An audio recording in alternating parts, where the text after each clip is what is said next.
మొన్నటి వరకు మద్యం పాలసీ.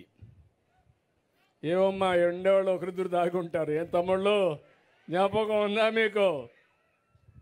నేనైతే నా జీవితంలో ఎప్పుడూ చూడలేదు ఎవరిని. మద్యం అంతా వీళ్ళు, డిస్టిలరీస్ వీళ్ళే ఓనర్షిప్, అక్కడి నుంచి హోల్సేల్ వీళ్ళే, రీటైల్ వీళ్ళే, షాపులో అమ్మేది వీళ్ళే, కల్తీ చేసేది వీళ్ళే. ప్రజలంటే ప్రజల ప్రాణాలు లెక్క లేకుండా చేసి పారేశారు. అందుకే నేను చెప్పా, ఎవరైనా సరే ఇందులో ఏలు పెడితే షాక్ కొట్టాలి. నూతనమైన మద్యం పాలసీ తీసుకొచ్చా.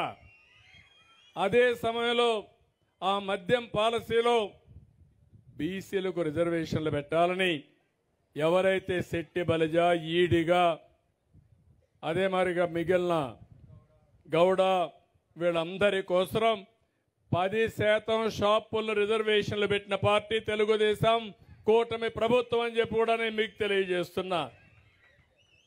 ఇంకొక 10 రోజుల్లో కొత్త పాలసీ వస్తుంది.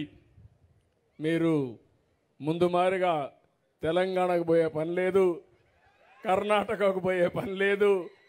నేను ఎప్పుడూ చెప్పేవాడిని, మీరు మోటార్ బైక్ వేసుకొని మొత్తం అక్కడికి వెళ్ళి మోటార్ బైక్ పెట్రోల్ కొట్టుకొని మీరు కూడా ఫుల్గా లోడ్ చేసుకొని వచ్చేవాళ్ళు.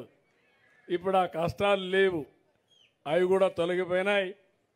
అన్ని రాష్ట్రాల్లో ఎలాంటి లిక్కర్ ఉంటుందో దానికంటే బెటర్గా ఉంటుంది తప్ప ఎక్కడా లాలూచి లేదని చెప్పి కూడా నేను మీకు తెలియజేస్తున్నా. పేదవాళ్ళందరినీ గెజెట్ ఈరోజు ఇచ్చారు. పేదవాళ్ళని నేను చూశాను. పేదవాళ్ళని ఆర్థికంగా దెబ్బతీసే విధంగా రేట్లు కూడా విపరీతంగా పెంచేశాడు. అందుకే నేను చెప్పాను, క్వార్టర్ బాటిల్ 99 రూపాయలు పెట్టమని చెప్పి ఆదేశాలు ఇచ్చాను.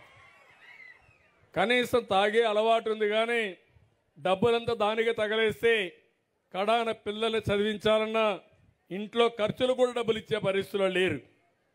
తాగనీయకుండా చేయడం మా ఆడబిడ్డల బాధ్యత.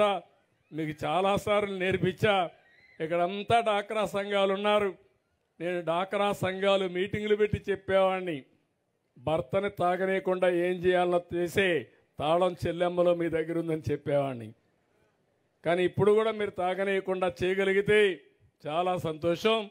దానికి కూడా ఒక 100 కోట్ల రూపాయలు ఖర్చు పెట్టి మద్యాన్ని తాగనీయకుండా అలవాటు మార్పించడానికి ప్రయత్నం చేస్తా.